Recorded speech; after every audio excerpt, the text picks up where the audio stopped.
Good morning, everybody. Glad to be back with you this Saturday morning. My name is Ed Samuel. I'm a career coach with a firm called Sam Nova. We're based in Kennett Square, Pennsylvania, and serve clients in the greater Philadelphia area and across the U.S. You know, this is such an unusual time, and I hope and pray that you and your family are safe in the midst of this pandemic. You know, the good news is light's finally emerging, breaking through related to the economy coming back. I know many who have landed jobs in the last 60 days, believe it or not. But please do not give up on your efforts to land a job or move your career forward. Keep pressing forward. Now, we're going to continue with our Career Spotlight series. I'm talking to people from all walks that have landed in a career that finally seems to resonate with them in all ways. You know, it's not only the end destination, but about their journey. The twists, the turns, the stumbles, the scars, but also the perseverance, the risk-taking, the faith, and how people start to give back. And certainly, this morning we'll be talking about resilience. So I'm honored to spend time with Stanley H. Greene, who hails from Philadelphia, PA this morning. Stanley's the president of PowerThinking Corporation. He spent more than 25 years leading and changing organizations, both the private and public sectors, by focusing on changing the thinking of people on teams. Stanley has led companies in the cable TV, cable programming, internet, and even the synthetic turf industries.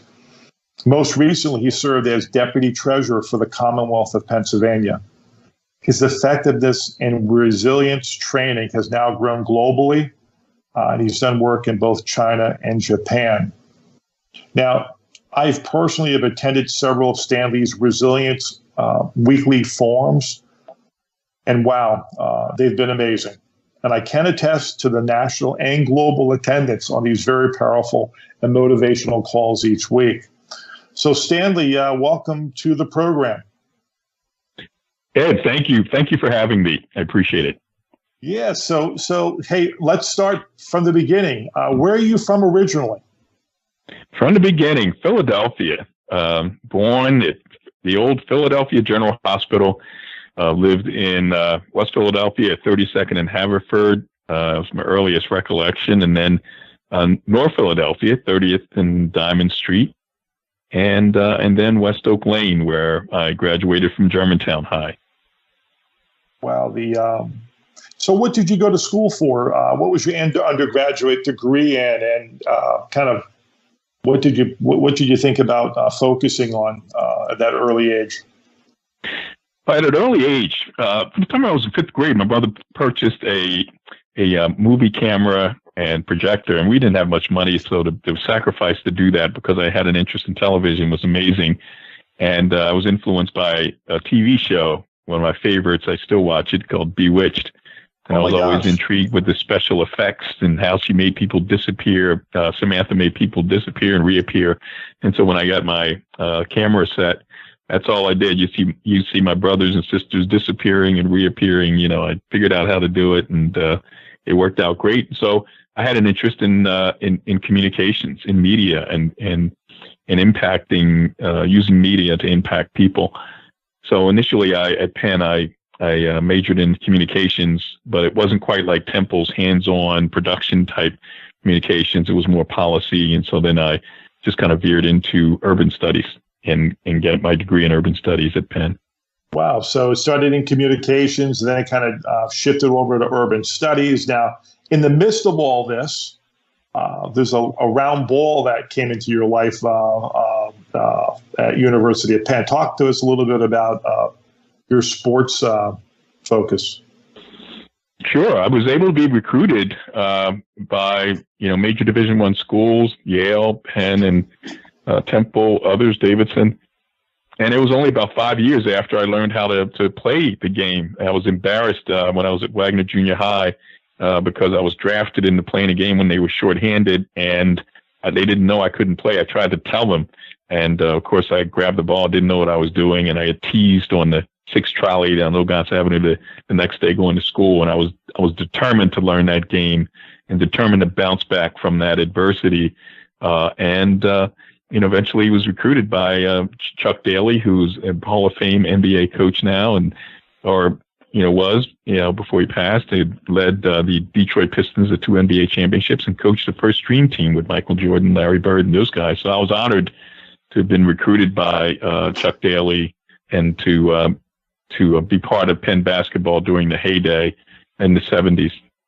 Well, I was doing a little research on you. You were in that sports team, though, that you were looked upon as somebody who was kind of motivating people, and I think you even won an award on motivation one year. I did, yes. You sure did your research. I won the Most Inspirational Player Award my junior year. Actually, my sophomore year, which was really crazy. The Penn band, had a cheer, for me, and they would play the drums, and they'd go Stan Greene, and it became a standard cheer at football games, hockey matches, everywhere, and it lasted for 10 years. So I had the sense that maybe it was something about the way I played and the effort that I gave that inspired the fans to do that. It's amazing. Well, there's a write-up on it in the Palestra, actually. Oh, really? That's amazing. Yeah, I was amazed to see that. And yet, when you graduated, you shifted. You started your career at this little old company called Verizon. And talk to us a little about those early formative years at Verizon. And I think I read 12 some jobs. That's correct. Yes, came out of school. I interviewed with different companies. One was a bank, and the old PNB Bank, and then Verizon interview came, and the bank offered me $12,000 a year, and Verizon at the time, it was Bell of Pennsylvania, then part of Ma Bell, AT&T, offered $18,000, so it was a no-brainer. It was all about money at that point. Yeah. And what was amazing, at 22, I was a supervisor for the first time. At the age of 23, I was leading a cable splicing crew. The youngest guy was 10 years older than me, and up in Northeast Philadelphia, at around State Road. And I had to improve their productivity. They were underperforming, and even though I didn't know anything about the job, I was charged with improving their productivity, and we did it because it was about the connection with people, building the trust, and then together, getting to achieving and exceeding goals. Yeah, what was the last role at Verizon before you ended up making a shift again? The last role was a little over 30 years ago, and that was I was an engineer at one point. I was part of the whole team that broke up, that was delivering and assigning assets between AT&T and Bell and Bell Atlantic at the time. And my last role was in customer service in Northwest Philadelphia in the Germantown section, leading customer service teams. Wow. So then you made this shift in your career to the financial sector, and you even did some work for the Inquirer. So talk to us a little bit about that shift and what kind of led you that direction. Sure. Probably midway in my Bell telephone career, about maybe the 6-year mark or so, when I was in engineering, I would go out to parts of Philadelphia. I remember, in particular, North Philadelphia, and in some of those neighborhoods, and looking over the pole lines and cables with the goal of replacing those cables. But then I would notice, guys in particular standing on the corner and doing nothing. And I thought, wow, there has to be something for people to do. And economics is where I wanted to focus. I conducted my first credit seminar when I was about 29 years old at a hotel. And then from that point, got on the radio at WDAS in Philadelphia. I wrote a column for the Tribune, and then wrote columns in the Inquirer and Daily News, and was selected by the Daily News to help out with a series that Harry Gross was doing, where he would have guest experts do second opinions of his profile of families and the advice he would give them, and then I would appear next to Harry Gross with the advice I would give, and I would always compare mine to Harry because I admired him so much, and later found that he was a Penn class president as well. I'm class president at 78, and his was in the early 40s, and it was kind of a thrill to meet him at Penn, doing that. That's amazing. But yeah, I was doing that on a part-time basis, even though I developed quite a reputation and a name for myself while I was working at Bell. I was writing my column and doing my show, and I was leaving at 30 years ago. About this time, my goal was to leave Bell to do that on a full-time basis before being recruited by a guy named Jerry Lenfest, who led Suburban Cable and the Lenfest Group. Yeah, so then you got recruited by Suburban Cable. So then off you go in terms of this career in cable TV. Go walk us through a little bit of this shift and what kind of work did you do there? Because it sounded like when I was reading, you did some heavy lifting there. Very heavy lifting. I was about 33 years old, and actually, it was a gentleman I told you about the early days of Bell. There was a gentleman who was a middle manager and director of operations, and the work that I did positively impacted his results. Fast forward 10 years, and he's now a vice president under Jerry Lenfest, and he recruited me. I said, "Look, I'm going to leave and do my financial business full time." He said, "Oh, I need your help. We have a struggling cable system in Delaware County. It's one of Jerry's worst. He had 13 cable systems. This was almost dead last in every category." Wow. And because of my track record, he said, "We need you to come here and clean it up." I turned him down initially, but then he said, "You got to meet Jerry Lenfest." I met Jerry, and we both hit it off. And I said, it'd be kind of great to turn around one of his cable systems because he may be able to help me one day. And that's what we did. We went from number 11 out of 13 cable systems to number 2 in just a year and a half. And it was all about focusing on the people and helping them to be more positive and solutions focused and recognize that they had the power to improve the processes and the outcomes in that organization. Well, that's amazing. And I just wanted to go back to a point you made, it's so important that you impress some people at Verizon to the point where you were then recommended later in your career. And it's so important to those people who are listening. When you do work for really good work for people, they remember you. That's right. And you don't have to stay with that company. You could actually move on. And next thing you know, they move on. And guess what? They're thinking about you. And there's, they reached out to you. So I love those stories about how networking continues to pull people forward. Yes. So now you've done some really heavy lifting in the cable industry. But then there was a point where, hey, maybe I'm going to start breaking away on my own. What was the deciding point when you started thinking about doing that? Well, initially in the cable industry, we did the heavy lifting with Suburban, and then I was recruited to come in to run Greater Media Cable. And at that point, when Bell Atlantic was looking to buy a cable system, TCI, there was going to be this mega merger that introduced then the information superhighway, interactive multimedia. This was back in the mid-'90s. They were talking about fiber to the home, which is now Fios. And I actually went back to the telephone company. I left as a manager in 1990. They brought me back in 94 as a vice president, reporting to a senior VP who reported to the CEO, legendary CEO Ray Smith, who did all the consolidations that formed Verizon. So I did all of that, but after a few years there, I decided I wanted to go back and be more entrepreneurial. And then I actually came into a music video channel called The Box and was struggling. It was almost out of business, and we turned that around and sold it to MTV.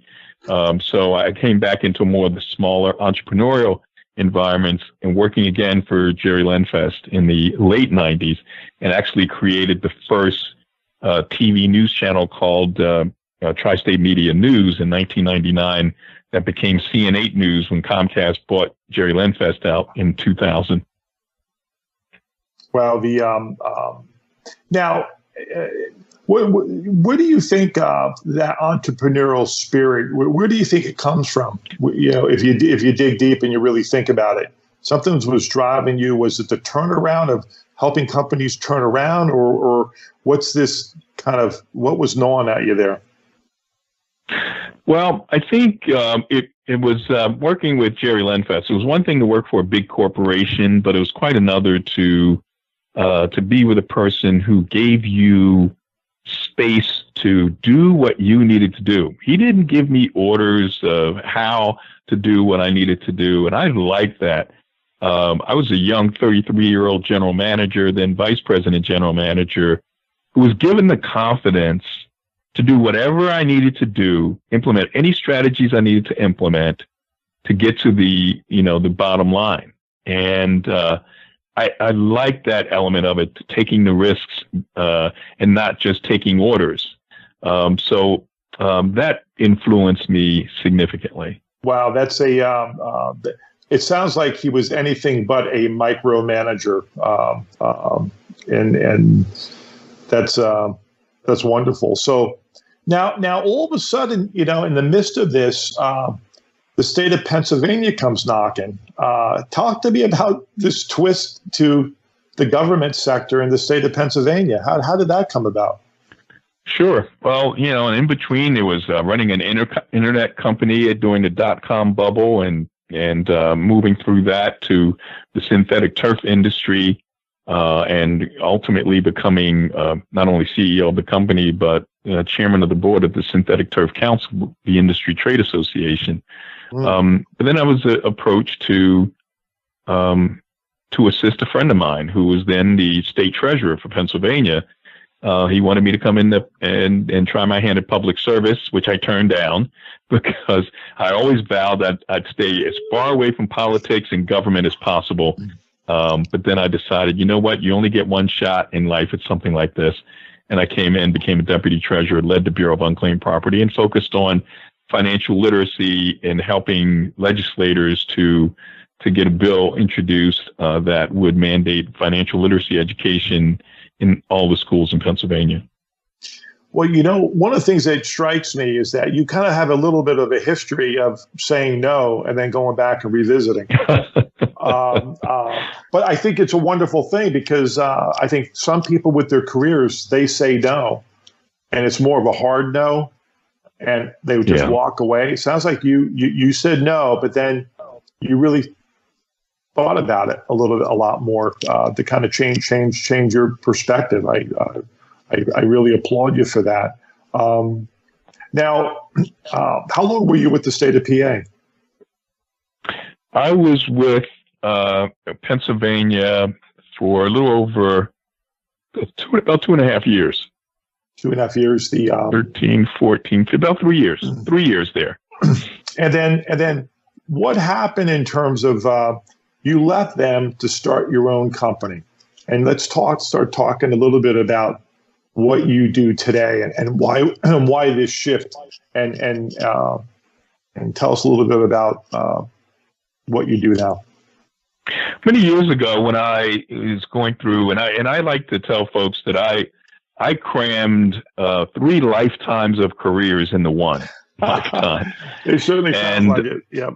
And midway through, I always, you go back to the days of doing the financial programs, it was about helping people to move forward. And so, after having all of those experiences, I thought, man, I just want to be able to help the average person realize that they can accomplish anything that they set their minds to.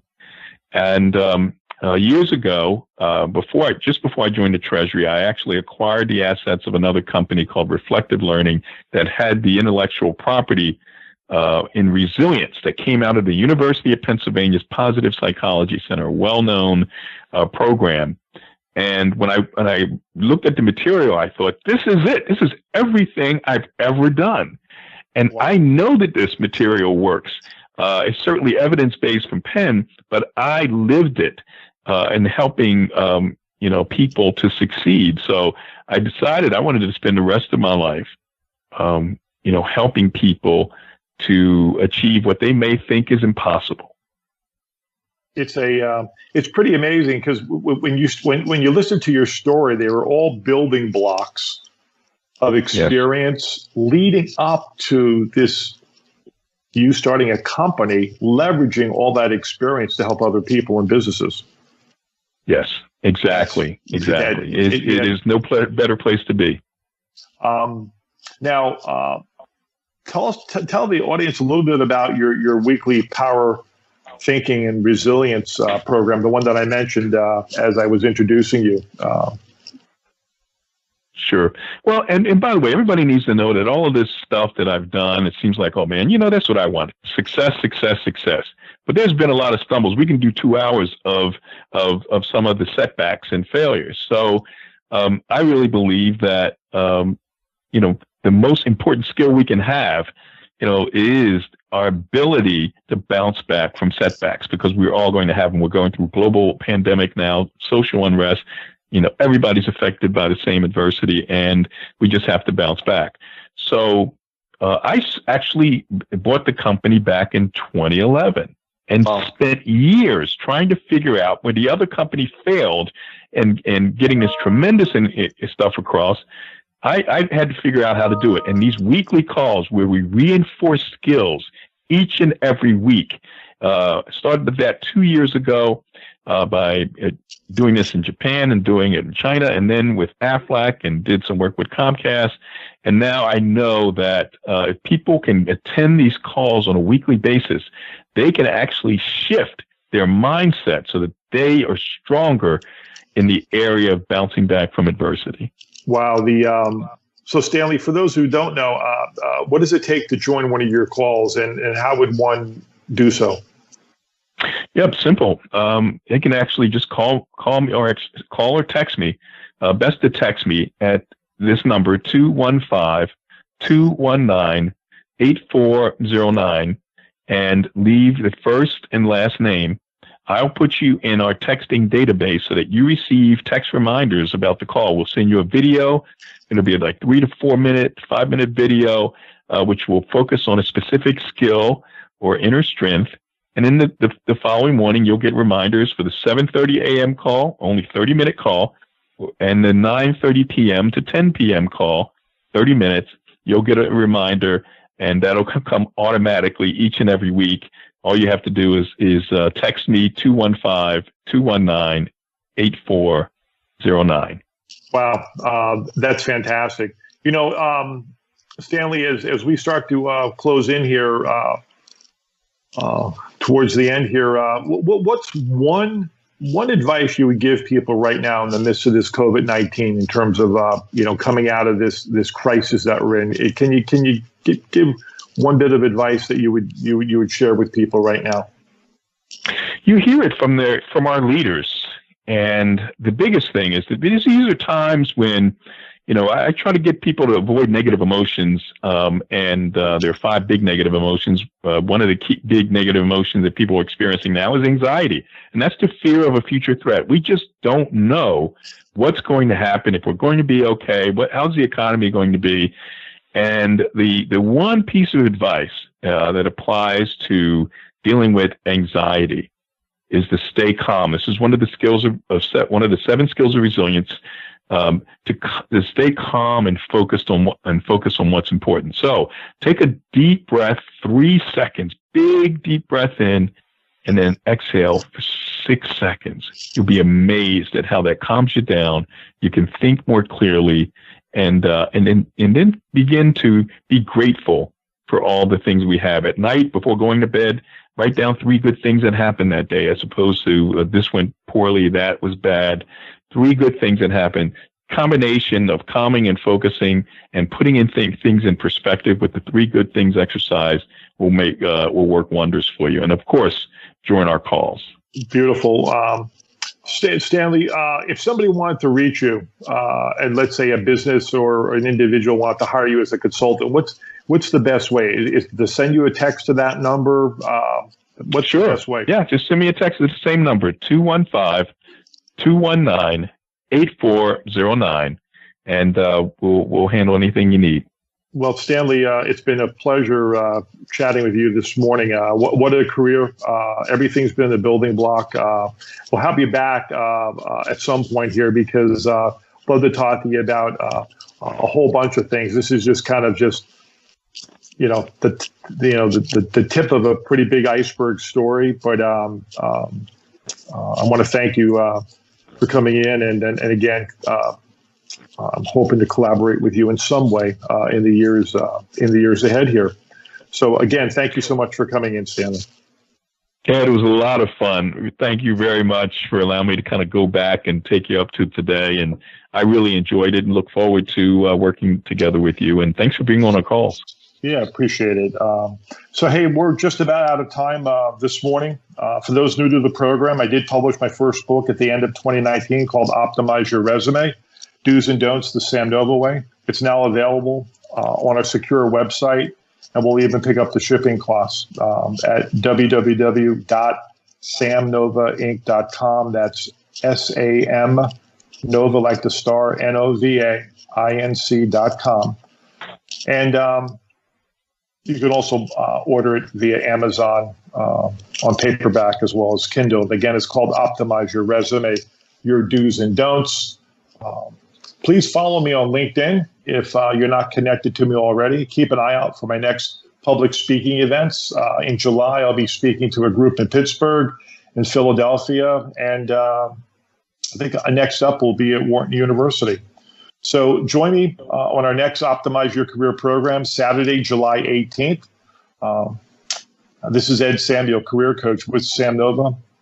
Again, our website is www.samnovainc.com. And if you want to reach me with a question or comment, email me at esamuel, E-S-A-M-U-E-L, at samnovainc.com, or call our main number at 610-274-8214.